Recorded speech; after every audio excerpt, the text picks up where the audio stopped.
Hi, let me tell you a quick real life story about myself.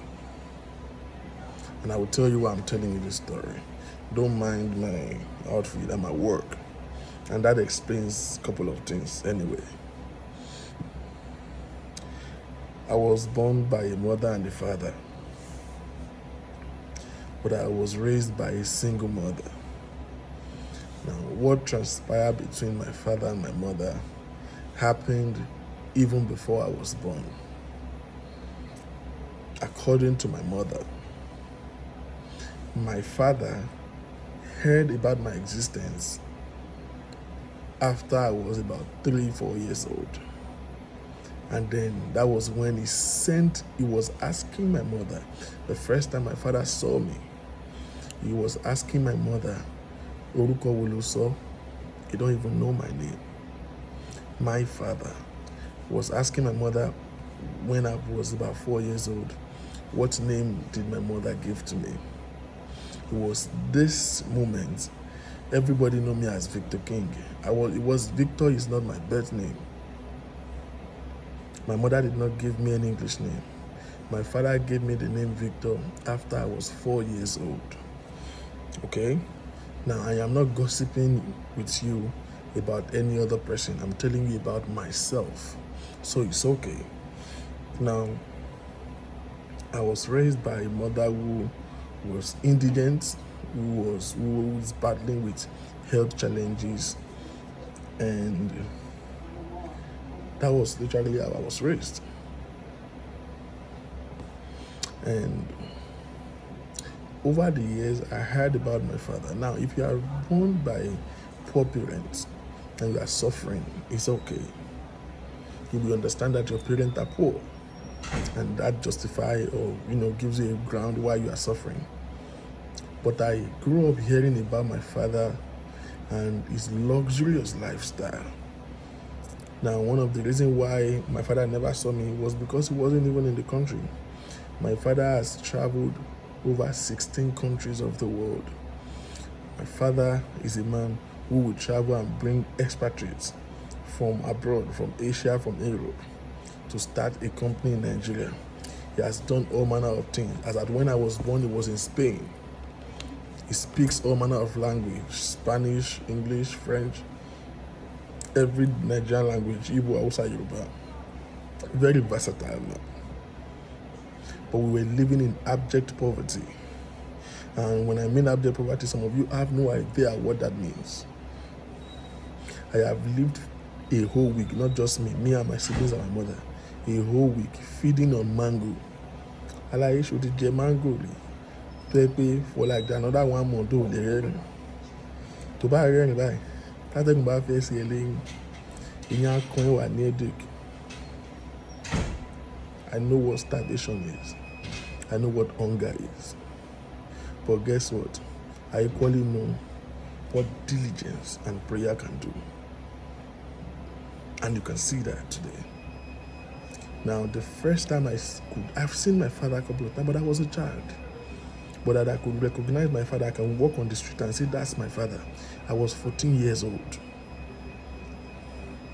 My father, after exploring the world, get older and you know better, came back home to his home to his neighborhood in Ebutemeta, and somebody told us that they saw my father. My mother have no interest in seeing him. He's grieved, hungry, battered. She has went through hell, raising 3 children all by herself. But as children, we were wondering, just out of curiosity, who is this man? We've heard so much good stuff about him. We've heard every horrible stuff about him. Somebody told us, one of my mother's cousins met him and sent a message to my mother that, I saw your husband in Ebutemeta. My father put me and my brother, gave us money and asked us to go and look for him, just to see him. I would never forget that day. Get in the bus and we went to see my father. And he looked at us and was looking at me and was asking me, as at this time I was already out of secondary school, and was asking me personal questions about, okay, kilo school will law, kilo study in school and all of those things. He has no clue of how I was raised. He has no clue of what was going on with me. I looked at him with so much pain in my heart. Guess what? This man, not one day, apologized for everything he has done for us. He barely so much anguish and pain. He has no idea of what we went through. But hey, I was raised by a mother who has the fear of God, who has told us from cradle that God will not give you an exception for doing wrong. The standard of God is forever. If you say don't do it, you don't do it. If you say if you do it, this is the consequence. It doesn't matter why you did it. We just look at him. At the time, my father just become like a comedy skit to me. When I listen to him talk or I hear of him, I just laugh. Because see, if God has brought me this far, I have come to realize that if he has not been involved in my life to this point, I don't need him to grow up. He welcomed us, he looked at us, we felt like a stranger. But till his point of death, I will visit my father just to visit him. And my father will walk me down the streets and will be telling everybody, last born in here. Well, it's a graduate now, last born in here. But you see, karma will never fail. The year that I graduated from the higher institution, I picked up a job. That was the same year my father died. I was still poor. I was still struggling.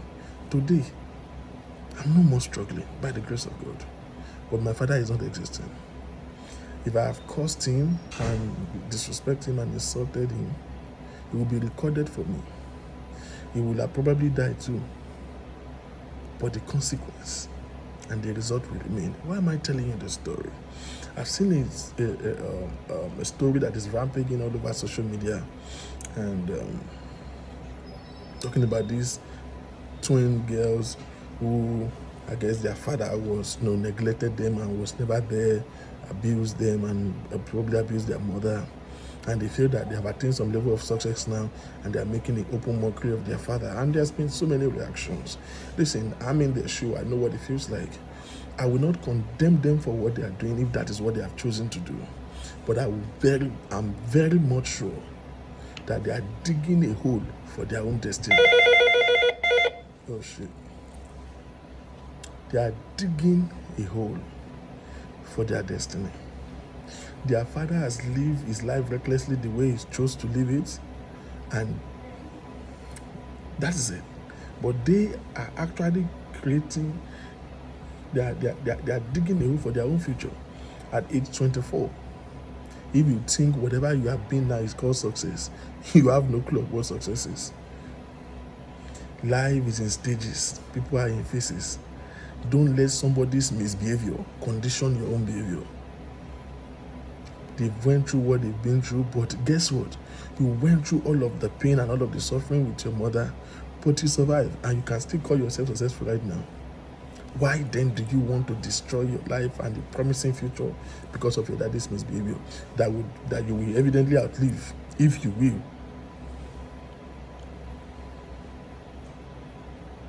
The fact that one parent was not there, or the fact that somebody misbehaved, is not the reason for you to misbehave.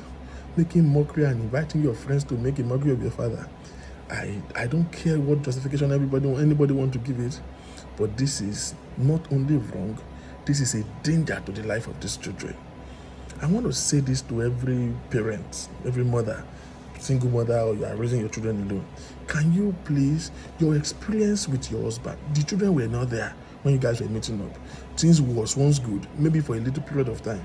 But your experience with your spouses after things has fallen apart is your experience. Don't transfer your bitter experience onto the life of your children. What kind of wife do you think these twins girls will be? What kind of woman are you raising them to be? If they have become reckless, negligible, and this nonchalant at the age of 24, which man is daft enough to have them as a wife, seeing them like this? This is the prime time of their life. And you want to stand on the justification of their father in order to destroy their own future. This is never the way forward. This is never the way forward. Their father has lived their life. They have in their hand a pen to rewrite the story or to continue the trend for this deviancy to transcend to another generation. My name is Victor King. Thank you.